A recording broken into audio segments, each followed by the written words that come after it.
श्री हनुमान जी महाराज की, बोल वृंदावन बिहारी लाल की जय। जय श्री राधे।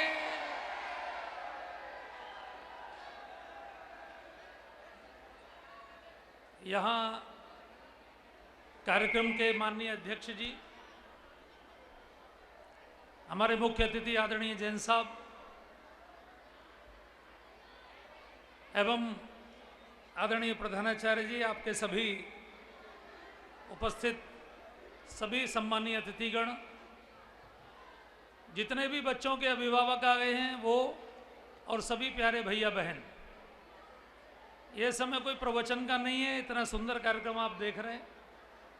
मैं केवल 2-3 बात करके अपनी बात समाप्त करूंगा। अभी अभी महारास आप देख रहे थे, और महारास में भगवान श्री कृष्ण केवल खड़े थे, इसलिए उसका पूरा आनंद नहीं आ पाया। महारास का आनंद तब होता है जब भगवान सबके साथ नृत्य करते हैं। और ये जो नृत्य है, ये जो कैसेट बज रही थी आपके सामने डांडिया की, ये गुजरात का नृत्य है, जिसको डांडिया गरबा कई नामों से बोला जाता है। लेकिन आप जानते हैं कि ये गुजरात को भी डांस करना भगवान श्री कृष्ण ने ही सिखाया। ये जो छाता में हम लोग बैठे हैं, ये साक्षात वृंदावन है। यहीं नरी सैमरी गांव है जहां पर माँ का मंदिर है। यही माता कात्यायनी है जहां ब्रज की समस्त गोपियां नवरात्रों में यमुना जी का स्नान करके कात्यायनी महामाई महायोगी नधीश्वरी नंद गोप सुतम देवी पतिम में कुरुते नमः। अभी हम यहाँ के बच्चों का इतना सुंदर कार्यक्रम देख रहे थे।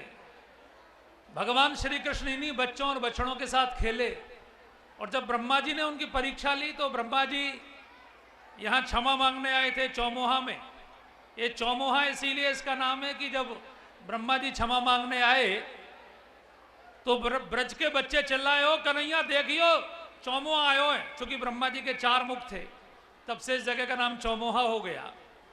और ब्रह्मा जी ने भगवान की स्तुति में एक बहुत सुंदर श्लोक बोला।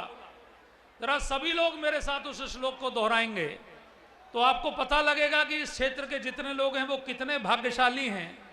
ये मैं स्टेटमेंट नहीं दे रहा हूं, ये ब्रह्मा जी का स्टेटमेंट है जो मैं आपको दोहरवा रहा हूं श्रीमद् भागवत के माध्यम से। एक बार बोलेंगे, अहो भाग्यम अहो भाग्यम। अभी पीछे वालों की आवाज नहीं आई, जरा सब बोलेंगे, बच्चे भी बोलेंगे, अहो भाग्यम अहो भाग्यम। नंद गोप ब्रजोक साम यन मित्रम परमानंदम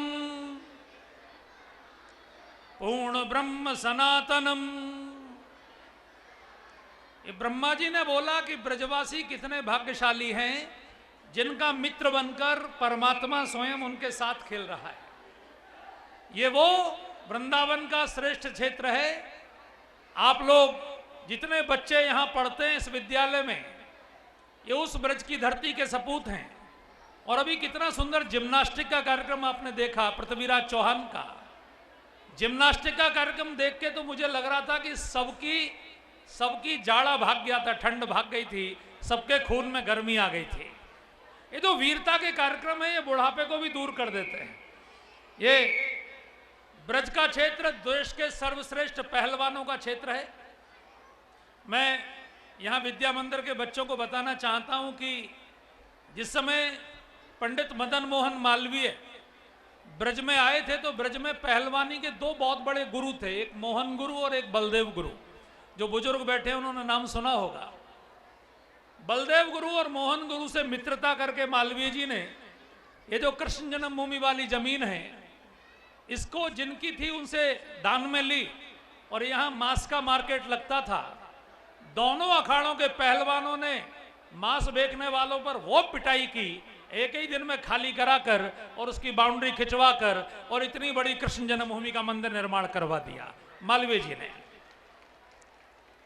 तो बलदेव गुरु के जो पहलवान चेले थे, उनकी विशेषता थी कि वो मथुरा से भरतपुर तक की दौड़ लगाते थे। जो बच्चे यहाँ दिखा रहे थे और उनके शरीर भी बहुत अच्छे थे, उनसे मेरा निवेदन है कि अपनी कसरत को जारी रखें और ध्यान रखें कि उस समय के पहलवान मथुरा से भरतपुर 35 किलोमीटर है, 35 किलोमीटर दौड़ते हुए जाना और 35 किलोमीटर दौड़ते हुए वापस लौटना, हिंद केसरी बनते थे। तो मालवीय जी ने बलदेव गुरु से प्रार्थना की कि आपने मथुरा से इतने हिंद केसरी बनाए, हमारे बीएचयू से भी बनाइए। बलदेव गुरु बीएचयू गए और वहां के बच्चों से कहा कि जो पहलवानी सीखना चाहते हो लाइन में खड़े हो जाएं। सब बच्चे लाइन में खड़े हुए जो पहलवानी के शौकीन थे। उनमें जो सबसे कमजोर बच्चा था, सबसे कमजोर, उसको बलदेव गुरु ने छांटा। तो मालवीय जी ने कहा, बलदेव गुरु क्या कर रहे हैं, किसी तगड़े बच्चे को छांटिए, ये तो सबसे कमजोर है, ये कैसे बनेगा। बलदेव गुरु ने कहा, तगड़े को हिंद केसरी तो कोई भी बना सकता है, लेकिन जो सबसे कमजोर को हिंद केसरी बनाएगा वो बलदेव गुरु है। और वो बच्चा हिंद केसरी बना। उसने गामा पहलवान के भतीजे भोलू को, जो हिंद केसरी था, उसको पटक के मारा और वो पढ़ाई में भी टॉप पर गया। बीएचयू उसने टॉप किया। उसका नाम था डॉक्टर शांति प्रकाश आत्रेय। अभी 40 साल पहले वो बीएचयू के हेड ऑफ द डिपार्टमेंट से रिटायर हुए। ऐसे मथुरा के वीरों की ये धरती, मथुरा की जितनी बेटियां और बेटे मेरी बात सुन रहे हैं वो ध्यान से सुनिए। आप दुनिया की सर्वश्रेष्ठ भूमि के हैं।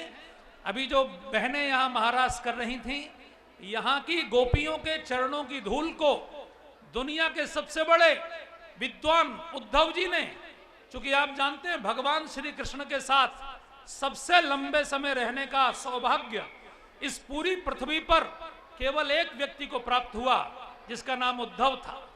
113 साल, 12 साल की उम्र से 125 साल की उम्र तक यदि कोई छाया की भांति श्री कृष्ण के साथ रहा तो उद्धव वृष्णी नाम प्रवरो मंत्री कृष्ण से दयिता सखा शिष्यो बृहस्पति साक्षात उद्धवो बुद्धि सत्तमः। उन उद्धव जी ने ब्रज की गोपियों के पैरों की धूल को अपने माथे पर तिलक किया और कहा, वंदे नंद ब्रज स्त्री नाम पाद रेणु भीक्षण शाह यासाद हरित कथोदगीतम पुनाति भुवनत्रयम। ये जो हम लोग रास को, महारास को सामान्य संसार का प्रेम समझते हैं, मीरा की भक्ति का नाटक अभी आपने देखा होगा। मीरा की जो भावना है वो गोपी की भावना है, जो साक्षात आत्मा को परमात्मा से जोड़ने की भावना है। इसलिए उद्धव जी ने ब्रज की गोपियों के चरणों की धूल का तिलक अपने माथे पर किया और ये कहा कि इनके गाए हुए गीत संसार में हमेशा गूंजते रहेंगे। इसलिए दुनिया में भागवत का गोपी गीत सबसे लोकप्रिय गीत है, जो पूरी दुनिया को भक्ति से प्रेरित करता है। प्यारे बच्चों, अभी आपको आदरणीय जैन साहब ने बहुत सारे टिप्स दिए, इतनी बढ़िया स्पीच उन्होंने दी जो आपके मुख्य अतिथि थे। मैं तो केवल आपसे इतना निवेदन करूंगा कि जो भारत में सुपर कंप्यूटर बनाने वाले मिस्टर विजय भटकर, जो नासा के वैज्ञानिक रहे, बाद में भारत आए और उन्होंने भारत के लिए सुपर कंप्यूटर बनाया। जितने बच्चे मेरी बात को ध्यान से सुन रहे होंगे, हालांकि ज्यादातर बच्चे बात कर रहे, क्योंकि आप जानते हैं कि उन्होंने कहा कि पूरी दुनिया में डॉक्टर भी भारत के, 24 में से 16 डॉक्टर अमेरिका के राष्ट्रपति के भारत के, आईटी वाले भी भारत के। लेकिन ध्यान रखना बच्चों, दुनिया में सबसे ज्यादा मजदूर भी भारत के हैं, चपरासी भी भारत के हैं। सऊदी अरब के देशों में इतनी भयंकर गुलामी नौकरी करने जाते हैं केवल पैसा कमाने के लिए। तो आप में से जो बच्चे सुन रहे हैं, जिन्होंने जैन साहब की बात को ध्यान से सुना होगा, वो ऊपर जाएंगे, और जो सुनेंगे ही नहीं वो यहां भी नहीं सुनेंगे और क्लास में भी नहीं सुनेंगे, वो आगे चल के चपरासी की नौकरी करेंगे, वो भी मुश्किल से मिलेगी। ध्यान रखना, बुद्धि के देवता गणेश जी हैं, और गणेश जी से एक बच्चे ने पूछा कि अगर मैं बुद्धिमान बनना चाहूं तो क्या करना पड़ेगा। गणेश जी ने कहा, भैया कान बड़े करने पड़ेंगे, क्योंकि गणेश जी के कान सबसे बड़े हैं, और कानों को बड़े करने का मतलब है सुनना। एक आचार्य जी एक क्लास में सब बच्चों को एक जैसा पढ़ाते हैं, लेकिन कौन कैसा सुनता है। भाई साहब ने इतनी बढ़िया बात पूछी थी कि 10 में से 2 बता दो केवल। बच्चों को चाहिए था कि 10 में से 10 बताते, लेकिन 10 में से 2 बताए। कुछ बच्चों ने याद किया होगा ज्यादा, लेकिन मैं आपको चलते चलते ये कहना चाहता हूं कि आचार्य जी तो एक क्लास में सबको एक जैसा ही पढ़ाएंगे, लेकिन जो ध्यान से सुनेगा वो आईएएस भी बनेगा, महापुरुष भी बनेगा, और जो नहीं सुनेगा वो बाद में अपने कैरियर को कोसेगा। इसलिए गणेश जी की तरह ध्यान से सुनिए। अमेरिका के एक वैज्ञानिक ने भारत के वैज्ञानिक से पूछा कि यार आपकी अब बुद्धि का इतना बड़ा देवता, उसका वाहन इतना छोटा चूहा कैसे चलता है चूहे पर? भारत के वैज्ञानिक ने कहा भैया अमेरिका में बुद्धि की सबसे बड़ी मशीन कंप्यूटर है, और कंप्यूटर कैसे चलता है? माउस से। तो बुद्धि की सबसे बड़ी मशीन भी चूहे से चलती है, तो बुद्धि का सबसे बड़ा देवता भी चूहे पर चलता है। और चूहे का मतलब होता है अपना मन। अपना मन, जो मन पर कंट्रोल कर लेता है वही बुद्धिमान होता है। मैं आपको बता रहा था भारत में सुपर कंप्यूटर बनाने वाले जो वैज्ञानिक थे, उस सुपर कंप्यूटर का नाम कौन बच्चा बता सकता है? आगे जो बच्चे बैठे हैं उनमें से कोई बताएंगे? कौन बच्चा बताएगा? भारत के सुपर कंप्यूटर का क्या नाम है? परम। इन बच्चों ने बताया, बहुत इनके लिए जोरदार ताली हो जाए सबकी। भारत के सुपर कंप्यूटर का नाम परम है, और परम को बनाने वाले वैज्ञानिक का नाम है मिस्टर विजय भटकर। मैं आपको इसलिए सुना रहा हूं कि अभी वो वर्तमान में क्या कर रहे हैं, जरा ध्यान से सुन लीजिए। वर्तमान में मिस्टर विजय भटकर पूना में गुरुकुल चला रहे हैं, और उस गुरुकुल का नाम है मुकुलारण्यम। आप अपने नेट पर सर्च कर सकते हैं, मुकुल अरण्यम। ये गुरुकुल चला रहे हैं, और उसमें साइंस से जो बच्चे बीएससी करते हैं, बीटेक करते हैं, ऐसे श्रेष्ठ बच्चों को वो लेकर उनको संस्कृत सिखाते हैं। उनकी एक ही कामना है कि साइंस के तेजस्वी बच्चे संस्कृत को अच्छी तरह पढ़ें, और वेदों में जो साइंस है उसको डिकोड कर कर पूरी दुनिया को, भारत को विश्व गुरु बनाने का रास्ता प्रशस्त करें। आगे चल के संस्कृत पढ़नी पड़ेगी अगर विश्व गुरु बनाना है तो। इसलिए अभी से सरस्वती विद्या मंदिर, पूरी विद्या भारती की विशेषता है कि बच्चों को हर सब्जेक्ट में तेजस्वी बनाने के साथ संस्कृत में भी और संस्कारों में भी, दोनों में तेजस्वी बनाती है। इसलिए पूरी विद्या भारती के समस्त जितने भी यहाँ महानुभाव विद्यमान हैं उन सबको बधाई देते हुए, और अंत में बच्चों से एक प्रार्थना करते हुए, ये 12 साल की उम्र आपको मिली है, यहाँ 6ठी क्लास से ऊपर के विद्यार्थी हैं। 6ठी क्लास में जो बच्चा होता है वो 11-12 साल का होता है। 12 साल से 24 साल तक की जो उम्र है बच्चों, ये 12 साल दुनिया के सबसे महत्वपूर्ण हैं। 12 ही महीने हैं, 12 ही राशियां हैं, 12 ही ज्योतिर्लिंग हैं, 12 ही साइंस के मूल कण हैं, और 12 साल बाद ही कुंभ का मेला लगता है।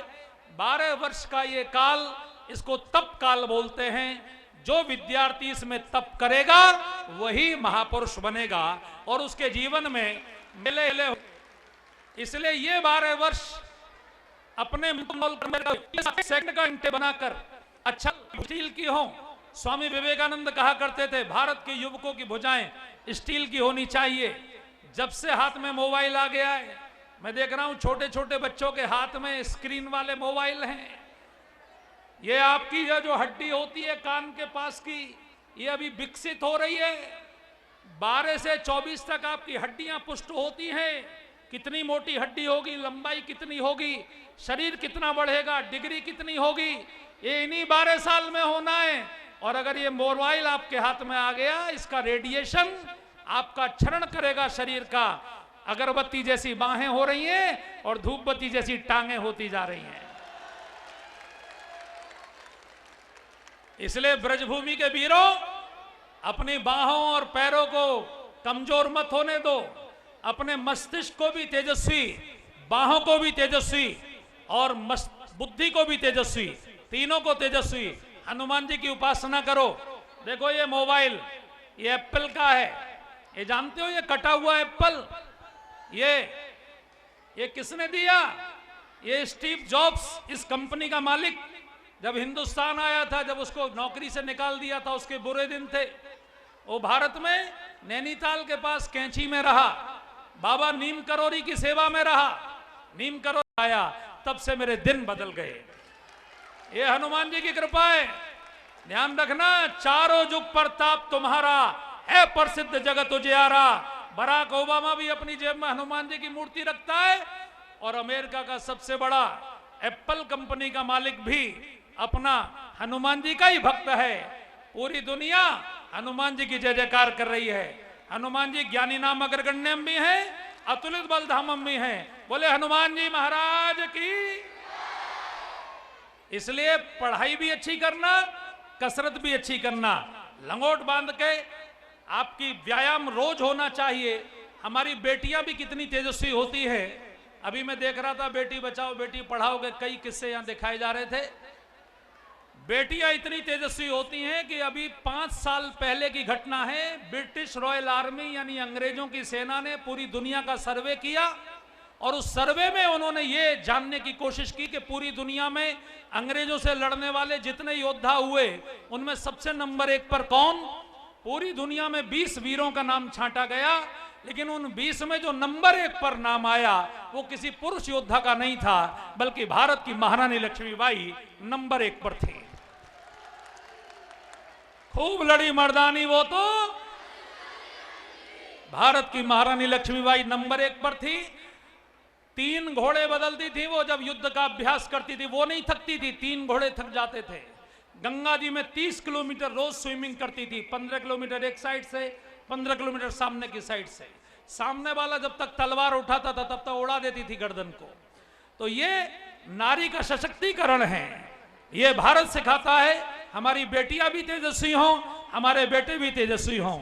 लेकिन एक बात बता देता हूं, इतनी ठंड बढ़ गई है तो भी मच्छर नहीं मर रहे हैं। पहले ठंड में मच्छर मर जाते थे, अब मच्छर आदमियों को मार रहे हैं। जैन साहब दिल्ली से आए, इनको पता है दिल्ली में हजारों लोग डेंगू से मर गए।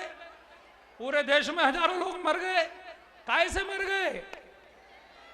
ये जो अभी आप दिखा रहे थे ना, लोटा लेकर मत जाओ, शौचालय बनवाओ, ये मैं नहीं कह रहा कि मत बनवाओ, लेकिन मैं ये भी कहना चाहता हूं कि हमारे द्वारा जो भी कर्म हो रहा है उसका परिणाम क्या हो रहा है। हम पानी को सड़ा रहे हैं टैंक के अंदर और उसमें से निकल रही है मीथेन, नाइट्रोजन डाइऑक्साइड। वो पानी सड़कर सीवर में, एक घर के ऊपर 500 लीटर की 1000 लीटर की टंकी होती है, वो एक दिन में खाली हो जाती है। फिर वो पानी कहां जाएगा? या तो गांव के तालाब में जाएगा या तो नदी में जाएगा। जब नदी में जाएगा तो नदी को सड़ा देगा। आज यमुना जी में पानी की एक बूंद नहीं है, पूरा दिल्ली के सीवर का नाला है। कैसा देश चाहते हैं आप? ये अमिताभ बच्चन की स्टाइल की नकल मत करिए, सोच के देखिए। उससे अच्छा होता कि वो संदेश देते कि खुरपी लेकर जाइए अपने खेत में, शौच करिए और मिट्टी से ढक दीजिए, मिट्टी को उर्वरा बनाइए, आनंद करिए। 1 लोटे में काम हो जाएगा, वह 15 लीटर बहाना पड़ता है। आपका वेस्टेज क्या है? हाँ। और उसके बाद उसको बना के और इस विचार को प्रधानमंत्री को भेजिए, स्वच्छता अभियान में क्रांति हो जाएगी। मैंने आपको जो भी बातें कही वो बातें दिल की बातें कही, कोई रट के नहीं कही, कोई पढ़ के नहीं कही। क्योंकि कबीर से पूछा था काशी के पंडितों ने कि यार हमारी बात कोई नहीं सुनता, तुम्हारी सब सुनते हैं। कबीर ने कहा तुम कहते कागज की लेखी और मैं कहता निज नैनन देखी। अपना अनुभव करिए और अनुभव से जो समझ में आता हो उसको जीवन में उतारिए। बहुत बहुत धन्यवाद। माता की, भारत माता की। अपने मुख्य अतिथि जी ने अपने कार्यक्रम के इस प्रदर्शन को देख करके भैया बहनों की लिए 11,000 रुपये प्रदान किया है। मैंने एक कार्य के लिए उनको कहा है और उन्होंने अपना पूरा आश्वासन दिया है कि उस कार्य को स्पष्ट रूप से नहीं कहा जाएगा, परंतु उनका पूरा तन मन के साथ में, धन के साथ में सहयोग रहेगा। हम बहुत बहुत उनके आभारी हैं। श्री पीसी जैन जी का 500 रुपया अपने जिला संघ चालक लक्ष्मण प्रसाद जी से मिले हैं, उनका भी बहुत बहुत धन्यवाद। प्रियंक, प्रियंक मैंने कुछ लिखा है। सुनाओ ना, इसमें पूछने वाली क्या बात है? कहीं धर्म बनते हैं, कहीं ईमान बनते हैं, कहीं हिंदू बनते हैं, कहीं सिख और ईसाई बनते हैं। हमारी महफिल में तो आकर देखिए, या इंसान ही इंसान बनते हैं या इंसान ही इंसान बनते हैं। क्या बात कही है तुमने, यह तो अटल सत्य है।